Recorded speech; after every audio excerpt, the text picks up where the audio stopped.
Aquatics and exotics. And you know what's coming. Hey everybody, it's Susie Q, and I'm here to show you just what I do. I have a passion for fish and exotics too, so come along with me. It's Susie Q. Hey everybody.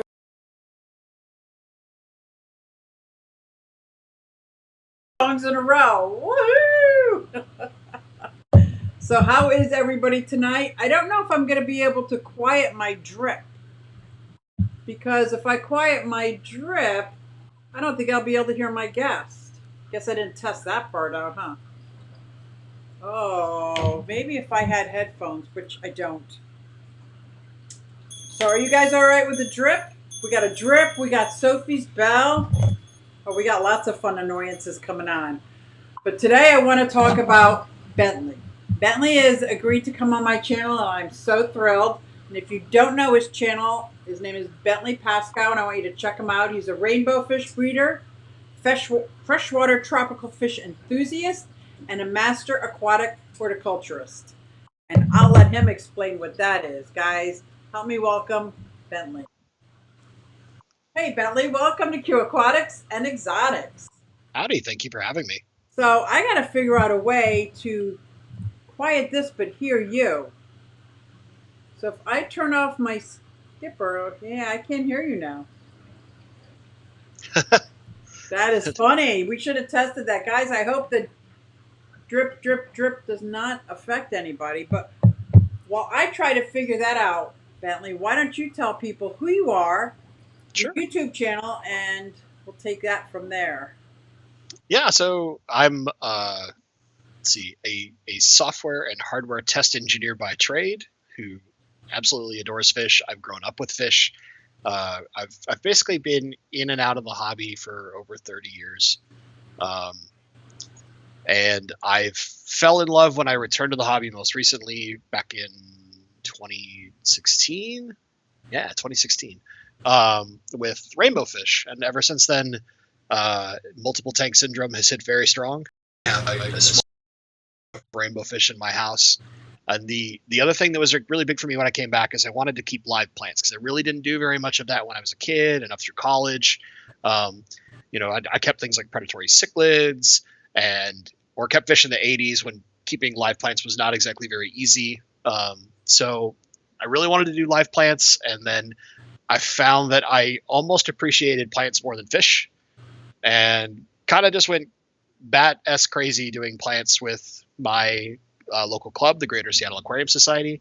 And then I fell into YouTube just because I used to do radio at one point in my career. And I love talking, if that's not obvious for those who've watched my channel. So I just decided I was going to, at first I wanted to really document my own fish journey. And then eventually it was kind of like, well, there's not a lot of people who teach a lot about plants and rainbow fish. So let's start doing that. And that's kind of what has landed me here today. Nice, nice. So you said predatory fish. Yeah, South American cichlids. Okay, okay. So I kept mostly like Jack Dempsey's, red devils, stuff like that. Awesome, awesome. So guys, is this drip annoying anybody? Is it okay? Because I don't think I have headphones to make that drip go away. I like how you have the headphones and all that. That's awesome. Hey, I'm a tech nerd. I can't help it. But I do want to I got to bring up chat. Well, I think some people are lurking and a lot of people are saying, hey. And I just want to make sure I do a group hi to everybody. I'm so glad. Thank you, Mr. B. I think Mr. B posted your channel. Okay, now I can see chat. Awesome. There's got to be a way to stop that. Look at this. Oh, it's fine, Susie. Good, good, good. You don't even hear it. Well, Ozzy, I think that's from all the loud rock and roll music, but that's okay. Oh my gosh. So I am so glad you agreed to come on. I actually went to college my first time around as a horticulturist. And I went to the Temple University in the Ambler campus in Pennsylvania for horticulture and propagation. I had a blast. a lot of it was mostly because I was too cheap to buy a lot of plants and I wanted to learn how to create my own. So, of course, when you go to a university for horticulture, you get tons of cuttings of all these extraordinary plants. And I've just always been a big fan of plants. I would love my whole house to be like the jungle, nice, hot, and humid. Although John is more, 60-degree air conditioning on. So there's like a little bit of a compromise. And when I started getting to fish keeping, I love the fact of an aquatic garden. I just absolutely love it. I have a lot of plants that I don't even know what the names of them are anymore. But I know when I got them, I like them a lot. Some work well. Others probably don't work so well because they probably need more lighting or more CO2 or more a little harder. But I do have a whole bunch of plants for you to look at, and then maybe you could identify for me. Okay. But and guys, if you have any questions whatsoever, go ahead and hit at Q Aquatics, and hopefully I'll be able to see your questions. If you have any questions for Bentley or myself, and I will read your question out loud. Let's see, Aquaballs does say, oh yeah, my favorite plant in the house. I have some growing in and out of water. Do you have anything like that, Bentley? So I am abysmal at growing plants terrestrially. Okay. So I have there's all the stuff that was planted outside of my house when I bought it, and that stuff has established itself so well that I won't kill it. But anything else, you basically guaranteed that I'm a black thumb. It's really weird. I got into plants despite knowing that I'd never been very good at plants, doing things when I was younger. Like my mom would try and encourage me to help her in the garden and stuff when I was a kid. About the only thing I knew how to take care of reliably was rose bushes. Nice. So I was at a store recently. I'm going to see if I can pull this up. And they had this aquatic garden that was growing outside of everything. And I was like, wow, this is my dream. Let's see if I can get it up here for you to see. Okay. I'm curious if it was like emergent growth or what. I got a picture. Let's see if I can get it up. Okay. It is both aquatic immersed and submersed. Okay. And you see this? Like, to me, this is my dream aquarium. Aquarium, terrarium, paludarium. I'm not quite sure what it's called, but I would like a whole room, like out of a 220-gallon tank, it gets a wall with these kind of plants growing up the wall. That is my dream right there. Okay, so this is, I think typically they call these paludariums. I have to watch it on the stream on the side here, so don't mind me. But you've got some vermilions in there, just looking at it at a quick glance. Definitely a lot of moss. It looks like one of those is close to a sword, but not actually a sword. I can't remember what those plants are called. I'm not very good at the terrestrial and like paludarium style plants, although I recognize vermilions only because I saw a really great demo by Chris Team, who's a phenomenal paludarium maker. But looking like down in the tank, you've got like crypt pink flamingo, there's some rotala green, stargine repens. It's what looks like probably water sprite on the far left hand side. It could be wisteria. I'd have to see it a little closer just to. The leaves can be very, very similar at distance. It just depends on how thin everything is, whether it's Hygrophila deformis or whether it's water sprite. And then a little bit of, looks like either like Salvinia or maybe frogbit floating up top there. That's a nice little display. I'd be very proud to have that. It's very pretty. Isn't that gorgeous? I absolutely, absolutely love this. And we have a question. Let's see if I can bring it up. Oh, okay. Scott from King and Queen Cichlids says, thank you for coming. Bob Kaler, one of my favorite mods, one of my favorite guys out there, says, I heard Bentley is developing an online certification program for aquatic plants. True? If so, update. That's funny. We'd planned on talking about this.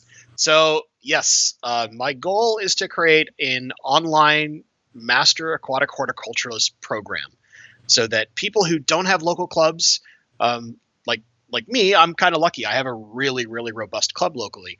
There are a lot of people in the U.S. and Canada, outside of the United States, who don't have a local club that want to go through those kind of programs and understand what it takes to basically call yourself a master aquatic horticulturalist, which it sounds, I would argue it's a more flowery title than it really is. It just basically says, have you grown a lot of plants?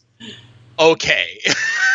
It's really all it is. But so my goal was to, I'd been sitting mulling for a little while looking around, because I kind of expected some of the larger organizations like the Aquatic Gardeners Association or something like that, ADA, to have done something like this.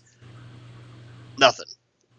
So I work in tech, and I basically just said, all right, this might require a custom tech solution in order to fix this problem, to make it easy for folks to do through just a simple website or web app. But let's do it. And I put it as a suggestion to my channel's community tab, and I just said, here, we're going to do one big project. You get to pick. And it overwhelmingly smashed the polls, which I was pretty sure was the case. And now we have the delight that is the current world atmosphere. Yeah. Because we're trying not to talk about it. Yeah. But so I've got a certain amount of planning process stuff done, and how the actual horticulture program itself will run, as far as how you accumulate points, how you work through the ranks and eventually achieve master. I have that all hammered out. And I've done some really small spoilers. I don't want to put too much out there, because hopefully people won't try to game the system or figure out a way to game the system. Well, if there's a way for me to be master anything, I'm down with that. Just have the title master. It feels good. It really does. But basically, right now, I have to sit down with some friends of mine who are developers, because while I know how to code, I don't work in code constantly. So my ability to do the code quickly and efficiently is not as good as some friends who basically are either willing to help or owe me favors. And one of which, it was like, I literally got him his current job. So I kind of just strong-armed him and said, you're going to help me with this project, whether you want to or not. Because I can, at a whim, get you fired if I really want to. That sounds like a little coercing there. But it's also a thing, like, it gives him some experience doing something different, which he's on board for. So it's kind of one of those things. Okay. It gets to be a learning project for him.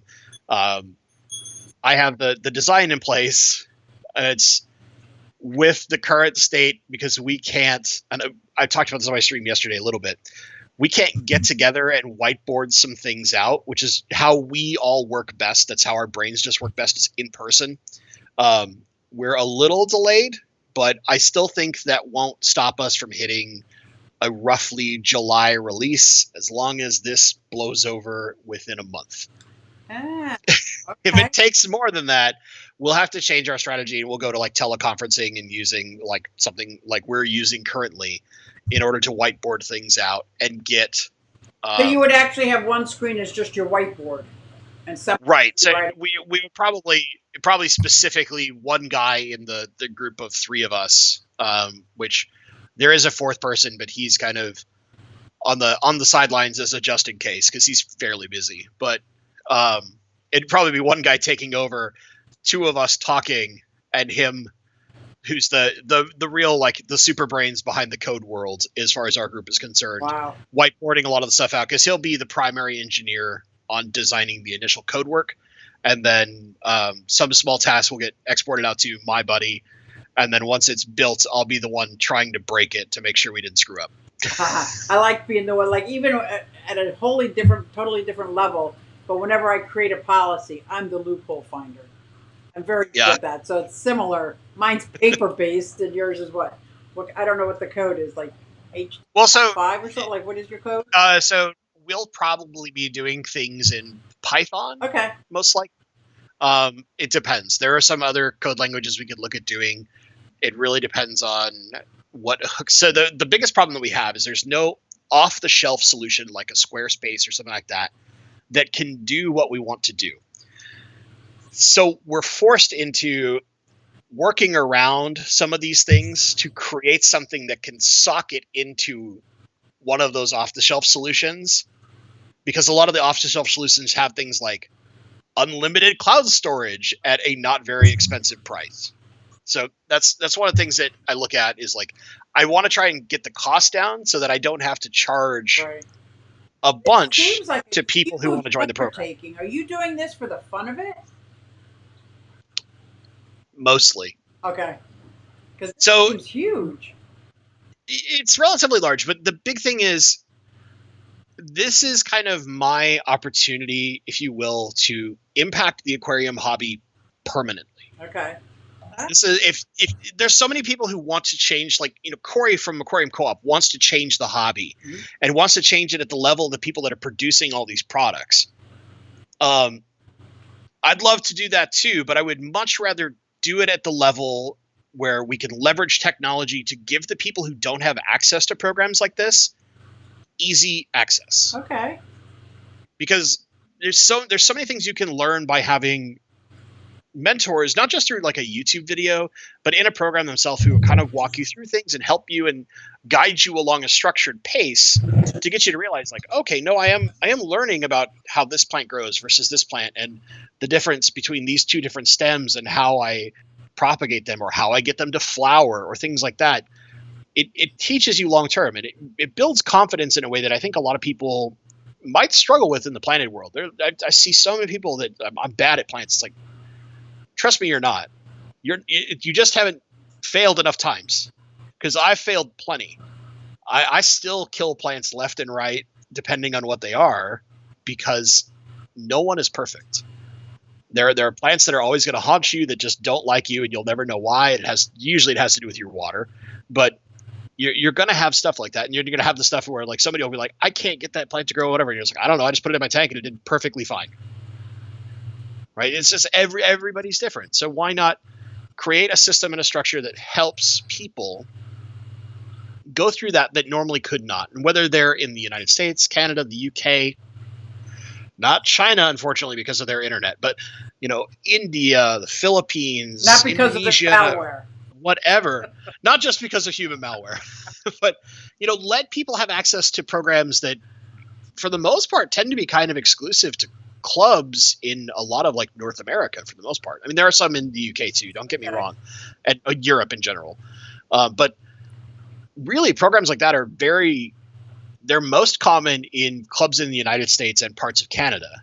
So taking that elsewhere, to me, is very appealing, because it's kind of a way to, one, give back to a community that's been very, very kind and wonderful to me, and two, it's an opportunity to change the way the hobby works. If we can build systems like that and eventually get master breeder programs for fish, or master coral programs, or what have you, if we build the technology correct, it can apply to any of those things.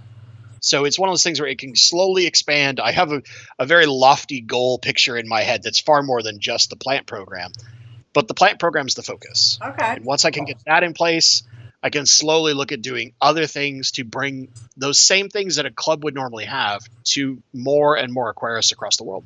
Okay, and not to let it slide, but Elizabeth from One Fish, Two Fish ROC recognizes your tactics for using your friend as extortion. Well, yeah, that's fine. I'll fully admit that it's kind of extortion. We do have a question from Mickey M. Hardly see any red sword plants in tanks from fish tubers. I follow. Any theory on that? Are they too large for nano trend? So a lot of people who tend to do a lot of heavy plant tanks don't use swords, because swords take up a lot of space. And red swords are very demanding plants. Now, I have, in my big guppy mansion, I have what's called a Franz Stoffel's sword, which is they get a very big leaf, but they'll be like a base green leaf with a lot of little red striations. They almost look like cross hatching, if you will, for those who are more familiar with the art world. and it's a really pretty plant if you get to see it with your eyes, but it doesn't come out very well on camera. Okay. I think part of it is like a lot of people, there's a kind of a stigma with swords that they're going to get huge, they're going to take up a ton of room, and they're going to make this massive root ball that's going to ruin everything for like your aquascapers and your big plant people. So you don't tend to see a lot of swords. I actually like, if you're going to do swords, doing a tank that is just swords or just similar rooted plants that can get kind of big. Like you could do Madagascar lace with some swords or something like that, where you get lots of stuff that comes up but creates lots of swim room up toward the top for the most part.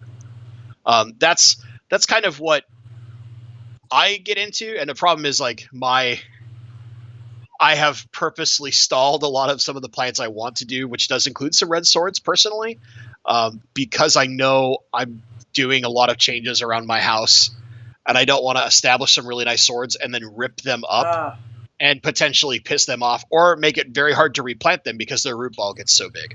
Okay. Do they don't like to be transplanted?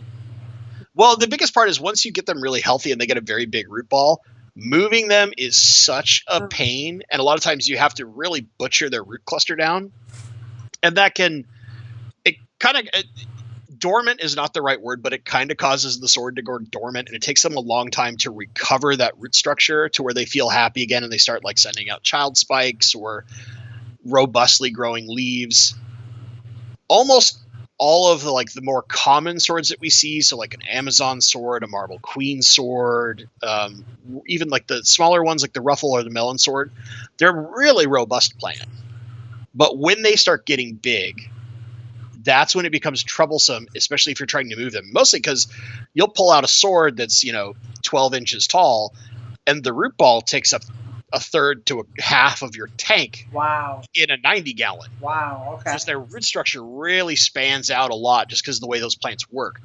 But over time, I think like an all-sword tank could look really, really cool. It just requires some very aggressive root tab fertilization to keep it very, very healthy and not having plecos, which a lot of people on YouTube love plecos, and plecos just see swords, they go, oh, lunch, and they just devour the leaves left and right. Okay. So what if you planted a lot of the swords in like clay pots, so to speak, with good nutrient soil tabs?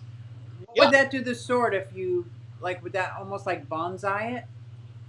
Kind of. I mean, the biggest thing you're going to get is you're going to get this hyper compact root ball. Kind of like if you, bonsai is a great example, but there's a lot of other, when you'll get some of the bigger, like if you get a big thing of crypts in a pot, you'll get this like hyper compact root ball if they're pretty established. And you really have to butcher that thing down to get it out. I've had it several times with mostly Crypt Wendetii, where they come as a potted plant, and there's just this root ball coming out through the plastic, and you have to literally cut the whole thing apart in order to get the plant free so you can actually get it into your tank. Does that do a lot of damage? No, not long term. I mean, short term, it seems like you're massacring the plant, but they will recover. As long as you're not destroying the entirety of the root ball, you're just shortening it, they'll be fine. Though it triggers in most plants, it triggers a growth mechanism to grow new roots, because it says some kind of damage has happened. We need to reestablish our root system so we can keep feeding and stay healthy. Oh, cool. Now, Fancy Tail has a question. I think he might be one of your subscribers, because he says, Bentley, how are the blues doing? So Fancy Tail and I know each other, and we keep the same fish. We just got them from different people. So we both have a blue Hawaiian Moscow guppy, which was originally a Luke Roebuck line. Luke Roebuck passed away like 7 or 8 years ago now. It's kind of hard to keep track as we get further and further away how long it's been. And that line kind of disappeared off the face of the planet, with very few small aquarists keeping them. Mine are doing pretty good. They're kind of reestablishing themselves after my last major sell-off and a couple other things. The colony got kind of small for a little while, but now there's just hordes of babies all over the place. Long term, when I can do the next major plan, they'll go between probably 4 or 5 different tanks to help establish them at greater numbers and maybe supply someone who can ship fish more reliably than me and my work schedule, and maybe get those out to more people, because I want them spread out more, because it's a really cool line of fish, and they're one of the most beautiful blue fish out there. And like Kaler's Aquatics has some from me. There's a few other people who have them from me, and there's others who have them from Fancy Tail. He's got a lovely line. They're really, really healthy fish. It's just the bluest blue guppy basically you can ever get is this particular fish. I do have a blue tetra. I think it's called the Kochu. Kochu. It is gorgeous, bluish, almost with a purple hint. It's like, yep, yeah. And it's got like toward the very back on the tail, you've got two kind of like pink dots almost. Yep. Yeah. I also have that fish. I love that fish. Now, Aquafunk is asking a terrestrial question. You may or may not know. He's asking because he pays attention, right? And you said, oh, not really good with terrestrial, so he's got a terrestrial question. How far apart would you plant tiger lily bulbs? Okay, well, that's if you're doing like the quote aquatic tiger lily. Oh, he might be calling. He might be. You could do them. I like, depending on how big you want any of the lily or nymphea species to get, I like giving them about 5 inches of space, because that gives them lots of room to get nice and bushy, especially if you're aggressively trimming them to prevent them from getting their leaves up to the top of the water. You're trying to keep them all submerged. That gives them lots of room to get big, robust, beautiful leaves. And do very similar, like do the 5-star pattern, or like a 5 on a dice if you're planting multiple. Just keep in mind, you don't want to actually bury the bulb if it's the aquatic nymphea. If it's a tiger lily, as in lily the flower, I don't know, 2.5 inches, 3 inches. Okay. I think that sounds fair. I'm the worst person for terrestrial plant questions, other than like maybe some questions on rose bushes. I kind of know a little about those. Okay, we have another question about Java fern. Java ferns hate her. Other people are saying I can't grow them either. Is there a trick why some people just like set them and forget them, and other people just can't grow them? So most Java fern is grown in environments that are closer to acidic water for us. So when they're grown immersed, right? Mm-hmm. The little bit of water that the roots sit in is soft. It's soft and very nutrient rich, so that they can get really robust really fast, and they get atmospheric CO2. When we put them into our tank, especially in the case of, I know this is from Ginger Graves, when we put them in the tank, especially in hard water, there's a big transition period that they have to go through, and it can be very, very rough on Java fern because they're not quite as robust as like Bulbitis. My favorite, just saying. I like Bulbitis quite a lot. It's a wonderful, wonderful plant. So what I would usually say is you don't want too much light on a Java fern. You want what we would call like medium light, because when you get the light really, really bright, it starts causing algae issues because it is a lower demand plant overall. And then typically what we're looking for is just enough nutrients in the water, and they tend to like a little bit of extra, like just a touch of calcium and potassium. Those two tend to help keep their leaf structure very, very healthy and robust. And then eventually they will start sending off baby plants without going into stress mode. Because normally the easiest way to get lots of baby plants off of a Java fern is to stress it out. And it basically does this survival tactic where it creates a bunch of what are called adventitious plants, because they grow on the back of the leaf. That's their propagation style. And then it'll release them into water current and just hope that they survive and let itself die. Now, for us as aquarists, one of the other things that's really good is flow. Java fern actually does really well with flow. Now, not like, you don't want like a raging river level flow, but even up to like 10 times turnover, where you're turning over 10 times the amount of volume in your tank per hour, they do really well. Okay. Yeah, Ginger, almost guaranteed. It's just that you're getting ones that have been grown in farms where the water's really soft, and they're trying to adjust to harder water, and they're struggling really hard because Java fern doesn't, without CO2, especially, it grows so slow naturally that trying to make that transition is really hard for that plant. Wow, I didn't even know that. But a way to cheat would be to, if you do have it on wood or rock, and you have a way to get just the roots at the lowest part of the plant in water and keep the rest above water, Oh. give it time, the roots will get a little bit of nutrients, but it'll be exposed to atmospheric CO2, and it will a little bit faster, if you will, convert to that water parameter, and then you can start submerging it, and it will do better. Now that's kind of hard to do because you basically need a shelf to hold like this plant up out of the water, but it's a trick that I don't think enough people talk about. Okay, interessante. I like that. Now Scott has a question. Kept South American cichlids like me. Please ask, what plants, if any, do you use with South American cichlids? So when I kept South American cichlids in the past, when I kept the aggressive stuff, so like my Dempseys and Red Devils, I kept no plants with them whatsoever. I have to go back in time. So this was in early college. I was living with my cousin, who he's been on my channel a couple times. He used to work at a Petco. Okay. And was their aquatic specialist. Which we always joke about because he was more a reptile guy and got roped into it. And it was his tank. He was buying all the stuff with his paychecks.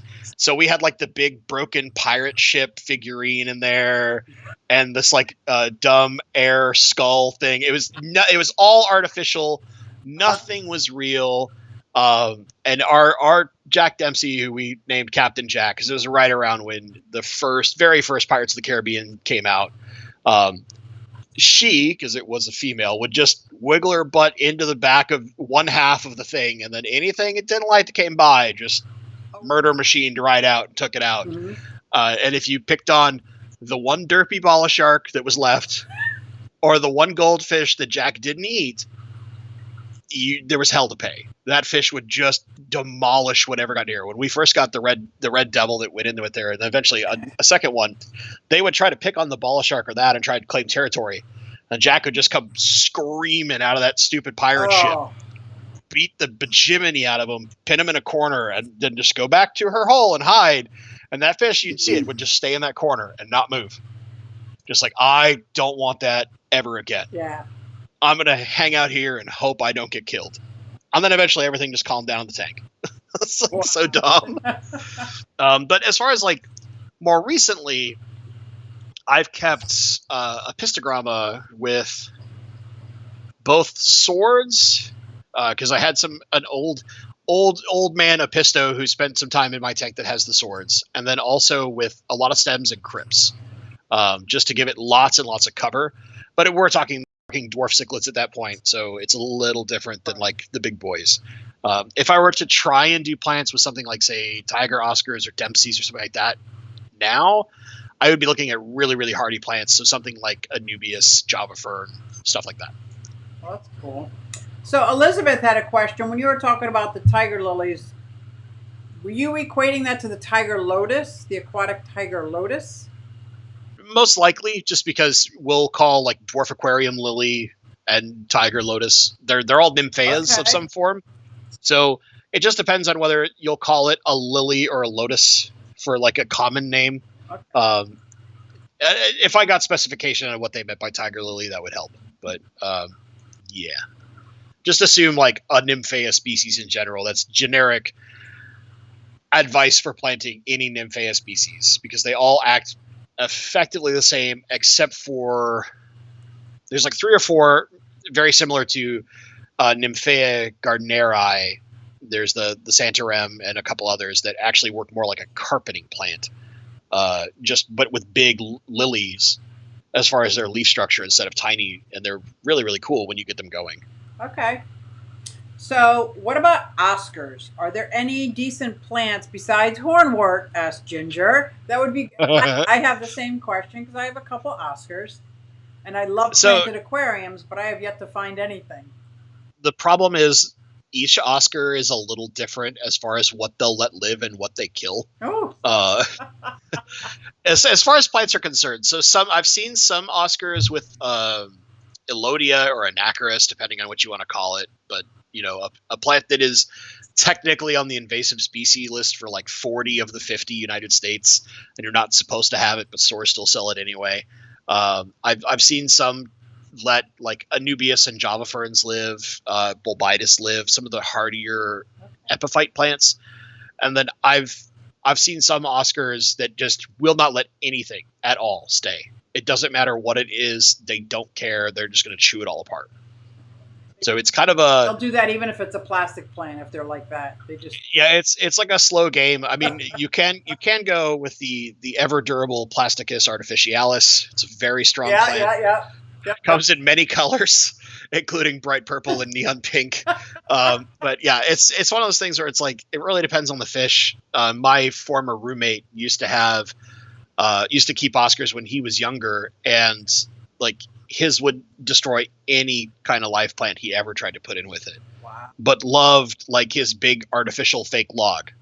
So every one of them's different. Okay. Daryl Shield, I hope you don't mind. There's lots of questions out here for you. Yeah, no, I'm good. Daryl Shield says, I'm using a Phoenix Stingray 2s on 40 breeders. Would that be considered highlighting for baby tears? Also, how do you get rid of blackbeard algae and stop it from returning? Hey, wait a minute. Two questions. That's not fair. Which one do I want to answer? It's the real question. So I have not played with the Stingray 2 yet. So I'm not familiar with how much light it puts out on something like a 40 breeder. So keep in mind, like a 40 breeder is 17 inches tall. If you have a couple inches of substrate, now you're only talking about 15 inches of light that you have to go, or 15 inches of water that you're going through to get down to the substrate level, and the baby tears will be slightly higher than that. The biggest problem with baby tears in general is that basically without CO2 and high light, they just die. It's really, really hard to get them to be successful without CO2. And it's because it's such a small leaf plant. It's very, very demanding naturally in order to get enough of the right combination of things for it to photosynthesize and do well and grow robustly. So to answer your question terribly, I don't know yet. A Stingray 2 is like actually on my list of budget lights that I want to do some testing on, but I have a few things in the way until I can get to that project. Second question, blackbeard algae. Blackbeard algae. So I deal with blackbeard algae the way that every aquarist says not to. I go out and I buy reticulated SAEs and I let them just eat all of it. What are you getting to have them eat it? Reticulated SAEs. So Siamese algae eaters, there's a variant called the reticulated SAE. There, I have found in my experience, they are far more aggressive at continually eating algae despite hitting adult sizes. They'll just continuously graze. I'm like, everybody out there is going to tell you, don't do that. Don't buy a fish to solve a problem. Screw that. That is what these fish do in their natural environment. Why are we fighting parts of nature?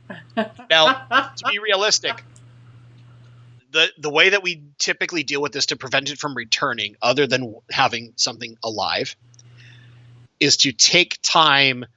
And this is the hard game. You either have to address light, overfeeding, or some kind of nutrient imbalance with your plants. And that is where the algae is finding something out of balance that it can capitalize on and grow. So typically what we do, I lower light, and then very awesome, I will like have my feeding. So if I'm normally feeding once a day, I'm going to feed every other day. And all I'm looking for is, am I putting too much phosphates into my tank by feeding too much? If that's not the case, if that doesn't impact, now granted, it's going to take a while, but keep in mind, most fish, with very few exceptions, live on 1% of their body weight in food per day. They don't need much. We are often feeding our fish far more than they actually need to survive. So we can cut them every other day feeding schedules. And unless you have something like a Mabu puffer that needs a lot of food, you're going to be okay. Now, if you're like, you're keeping baby tears, so I'm assuming you're not like romping a dovi in that thing or anything real crazy that just eats a ton. But if you are, I want to know your secret of how you let the two of them coexist. And then finally, you can start looking at your amount of time that you're doing your fertilizer, and you can split your regime. So like, let's say you fertilize twice a week, and you're putting in 4 pumps of a liquid fertilizer or whatever your dosing schedule is twice a week. We'll start spreading that out so that you do a smaller dose every day. Keep a lower raw amount of fertilizer and nutrients in the water system, but just keep it continuous over time, and it'll make it harder for the algae to capitalize over the plants. Oh. If you want to really kill it the first time, you want to look up the 1-2 punch method on the planettank.net. It's a way to whole dose hydrogen peroxide in your tank safely without killing your fish. That will nuke all of the algae in one go, but you have to do it exactly as described. If you read part of it and go, okay, I'm going to go do it, and don't read everything first, you will kill stuff in your tank. So do not. So you say one do not. punch. Hydrogen peroxide is just one of them. There's something else that goes with it. It's just called the 1-2 punch, but it's a whole tank hydrogen peroxide treatment. There's a way that they stagger some things in order to do it correctly that makes it safe for fish, and plants, but will destroy the algae, because algae is really, really sensitive to hydrogen peroxide. Okay. Especially black brush algae, black beard algae, however you want to call it. That particular algae is really, really sensitive to hydrogen peroxide treatments. So I would imagine most of my lighting is Home Depot shop lights. Everywhere where I have a Home Depot shop light, I have algae covering everything. So I'm thinking I've seen a common denominator here. Yeah, I mean, it's probably pushing too much light. So one of the ways that you would get away from that is trying to raise the light further away from the tank. Okay. Or using, if you can, getting something like egg crate or some kind of lighting diffuser between the light and the tank to help soften the light up a little bit. Okay. So that it's not quite as bright and quite as powerful on the tank. You could do that with something as simple as just like some like kind of white-ish tissue paper, like how you put in a gift wrap, right? Mm-hmm. A gift present. Just a thin layer of that will diffuse it down quite a bit. There's some better versions to do that, but yeah. Okay, cool. So there's a lot of different ways you can do that. Mike M says the Cryptocorin Eusoterrania, I'm sure I butchered that. Asteriana often works fine with large cichlids. Yeah, so that's not a bad tip. The thing is, like I said, it really depends on the cichlid as to whether or not they decide that like that just looks tasty. Crypts are pretty robust plants in general, and a lot of times several of the crypts don't taste good to a fish. Like that's the big reason why Bulbitis, Java Fern, and Anubias tend to do well, is they're really tough, and they also kind of taste funky to fish, or at least that's been an observation from people that I generally trust. Right. Because I would argue they know a lot more than I do. But if it works, if you could get that, like, because Eusteriana is a really pretty plant, if you could get that with something like Oscars or Dempsey's or some of those like kind of aggressive jerk but really cool fish, you could be onto something really cool as far as like changing the South American cichlid hobby.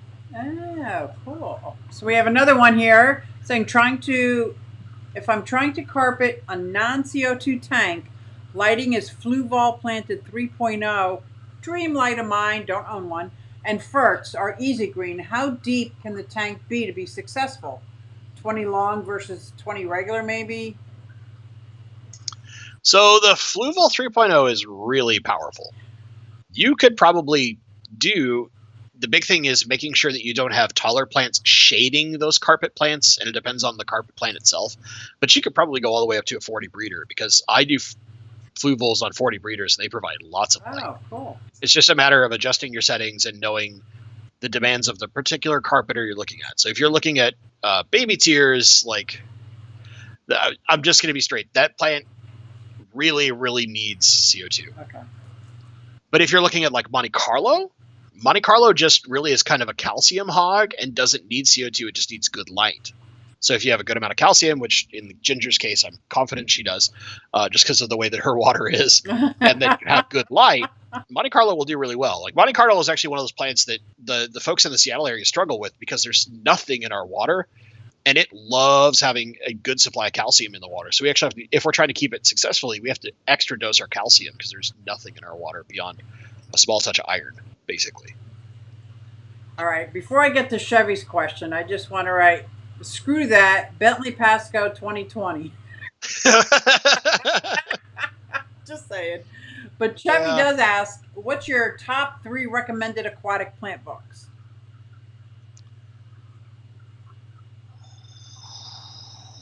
Okay, so number 1, if you can get a hold of it, it is expensive because it ships from Germany, is basically just, I think it's just called Aquatic Plants by Crystal Castleman, which is... I have it. Yeah, it's a really good book. It's like this thick. I mean, it's a big, chunky book, but that's probably literally the best aquatic plant manual out there, period. Crystal's been doing this for a very, very long time. Her and Karen Randall are like besties. They go out all over the world hunting plants together. They're hysterical when they're together because their personalities are similar and completely different at the same time, which is it's just funny to watch the two of them talk and babble. Second, I would actually look at like the Dennerley plant guides that they've done. Like they have the 2015 to 2016, 2016 to 2017, etc.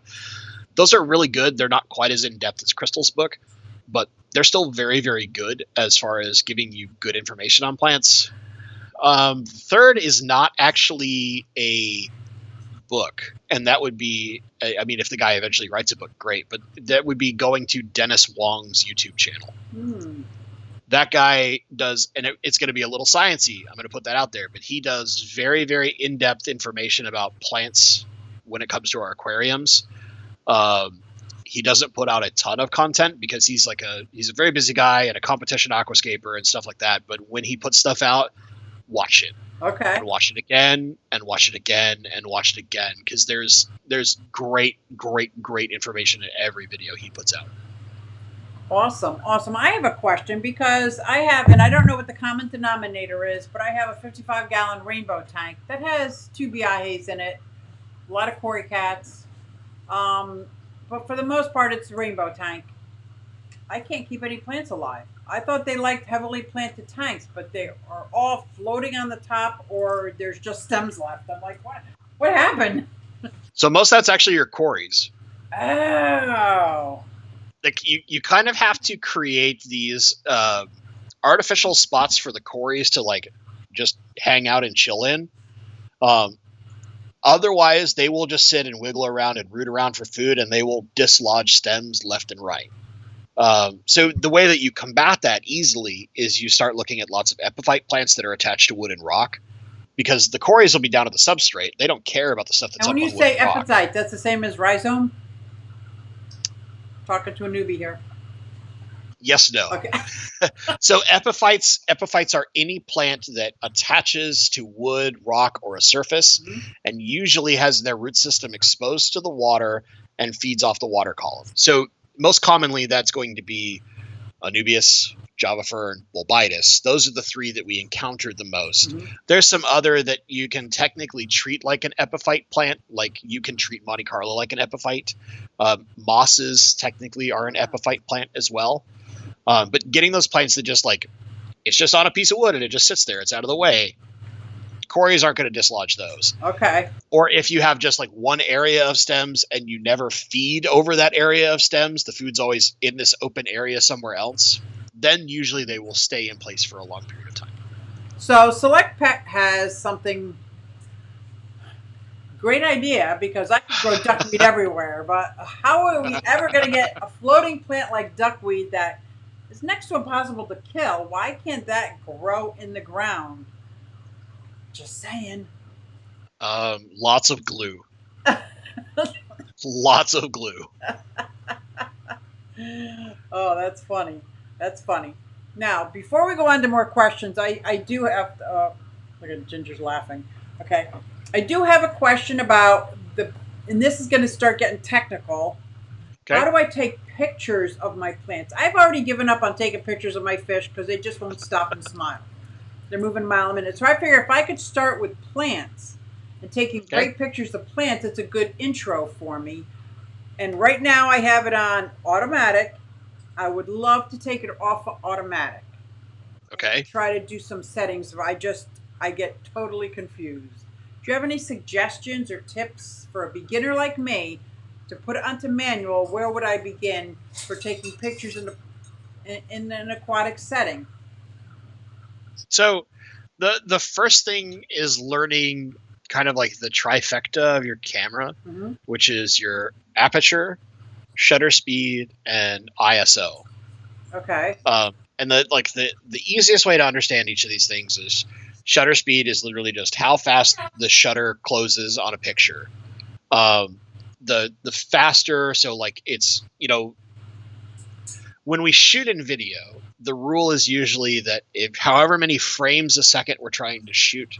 So if we're saying we're shooting 24 frames a second or 30 frames a second, we want our shutter speed to be double that. So in 24, you would be looking at 1/50th shutter speed. So it means it takes a 50th of a second for the shutter to take a picture, right? That's how fast the shutter moves.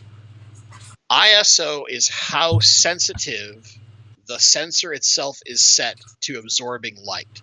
The higher that goes, the more light it's trying to capture, and eventually the more noise we get in the photo if things are overexposed or are too dark and you're trying to compensate for darkness using your ISO. Okay.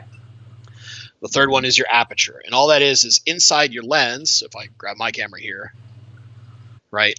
If we're looking at our lens, there's a big iris in the middle of the lens, and all our aperture is saying is how wide open or how closed that is and how big the hole that is allowing light in is. And it's measured in these weird numbers that might not be obvious. We call them f-stops, and all that is just it's determining a volume of light being let in and how wide open that iris is. That's really all that matters. So for plants, what is nice is that you can typically kind of cheat by shooting them at more like portrait style settings. So something like using 35 millimeter or 50 millimeter as your lens, because that punches in really nice and close and tight. And then all you have to do is play with your settings. Typically what you're looking for, and I hope this will show well. It might not.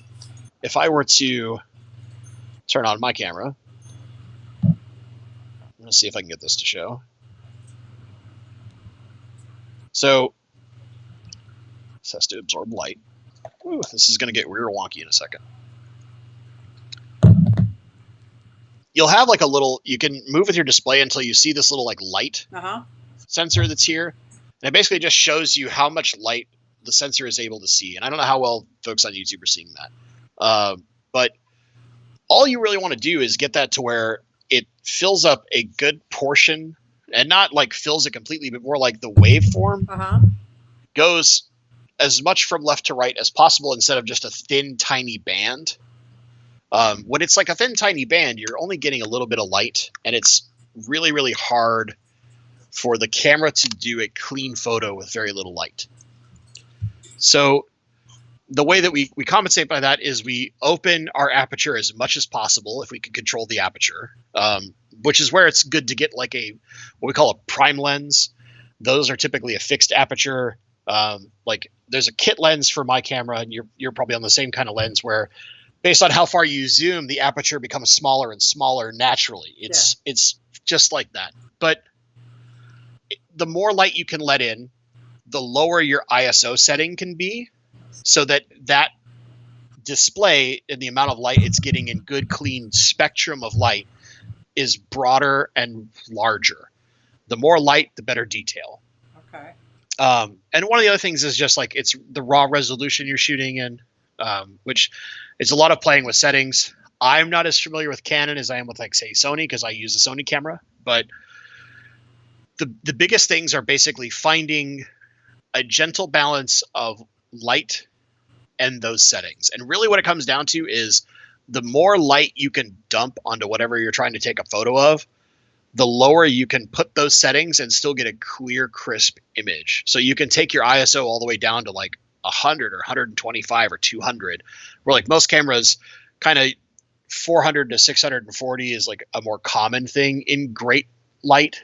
But the lower you can get that, the way better your detail becomes. Mm-hmm. So if you can shoot at like ISO 100 or 200 and still have a nice, crisp, bright image, great, because you're going to get really, really good detail and everything's going to look really nice and sharp. And long term, like the better the lens is, I hear my dog's going crazy in the background. The better the lens is, like the higher the quality of the glass is, the more sharp the image will eventually become. It's kind of a careful game, and it's one of those things where I had to basically just teach myself. I got lucky in that like Jimmy taught me some real basics, right? And then from there it was just like just go play and figure it out. Okay. It was like you'll start figuring out, and you'll look at each picture and you'll realize like, oh, if I'd have done this, and over time like it starts clicking. Oh, I should have done this, and then it would have looked like this, and then you could do it on the fly before you're taking every picture. It's just practice, really, is what it comes down to. It's like almost everything in aquatics is time, patience, and practice. Well, and here's the problem I run into. I use the same camera to shoot my video as I do pictures. So I'm playing around with pictures, and I'm getting it all set up, and next thing you know, I see fish over here like doing something amazing. So I start videoing, and nothing is in focus, and I don't know how to get it back, so I just put it back on automatic. And so usually in some of those like manual video modes, you can have a kind of generic autofocus working. Like pulling manual focus can be a little tough, but if you teach yourself to manually focus, so what I like to do is when I shoot photos, I manually focus. Okay. I do all my focus manually, all my settings manually when I'm shooting photos, which I don't. Most of my photos are done on my cell phone very quickly for my Instagram. I don't do a lot of them with my camera. I use my camera almost exclusively for video. Okay. But when I do shoot pictures on my camera, if I'm looking for something specific that I know my phone can't do very well, I control everything manually. And a lot of the capturing fish pictures is all about a lot of light and getting your shutter speed really, really fast. Because if the shutter speed is really fast, it can remove that motion blur that you see when you're trying to take pictures of fish. Yeah. Because it captures a smaller moment in time. In video, we don't want that. We want the rule of double the frame rate. Yeah. Because it looks cleaner and the motion looks smoother that way. So in video, typically what I will do is almost always I will use autofocus unless I am trying to do some kind of specific shot where I'm focusing on one thing and I don't care what else around it is in focus. Like if I'm trying to focus on one plant or one area where fish are, like if I've got a Sarah Onip tab on the glass, I'm going to manually focus to one spot. I don't care about any fish being in focus anywhere else. I just want those fish right there at the glass. I'll manually focus that. But otherwise, I'll autofocus and just play with my autofocus settings in my video mode to make sure that they fit what I'm looking for when I'm shooting. Oh, cool. I don't. There's a lot of great tutorials out there. Okay, I don't know if any of my mods are in here. If you can post Aquafunk's stream for me, that would be great, because we usually all school on over to Aquafunk after my stream and check him out. I think that would be amazing. I'm pretty sure he's going live. Did anybody hear whether he was, or you know what? I didn't see Candy tonight. Did anybody hear if he was or was not going live? But oh, Bentley, I cannot thank you enough. This has been an amazing stream, so informational. We didn't even get to talk about your garage or your new job or anything. This was, I can see why now when you're talking, sometimes you might need 2 hours to go live, because there's just so much information. And so many good questions. Part of it is I talk a lot. So. I'm not very concise. I take the longest route possible to explain what I'm talking about. Oh my gosh, that's funny.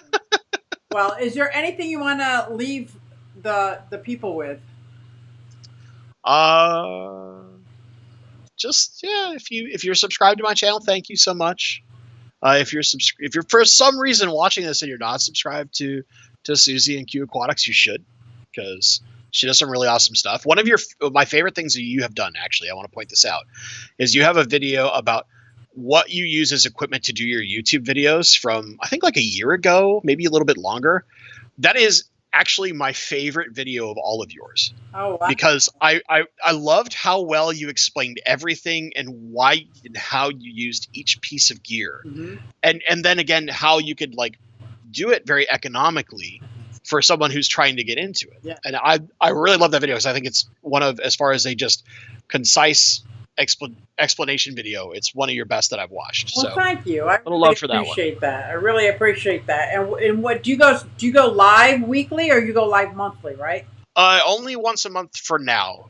That might change once the horticulture program is out there and I'm no longer like working on that. And who knows? I mean, if I'm cooped up long enough with human malware, I might just start going live more often. We'll see. But for now, it's usually the last Saturday of every month, The last Saturday. roughly speaking. All right, guys, you know what's coming, right? Hey everybody, it's Susie Q and I'm here to show you just what I do. I have a passion for fish and exotics too, so come along with me. It's Susie Q. Hey everybody.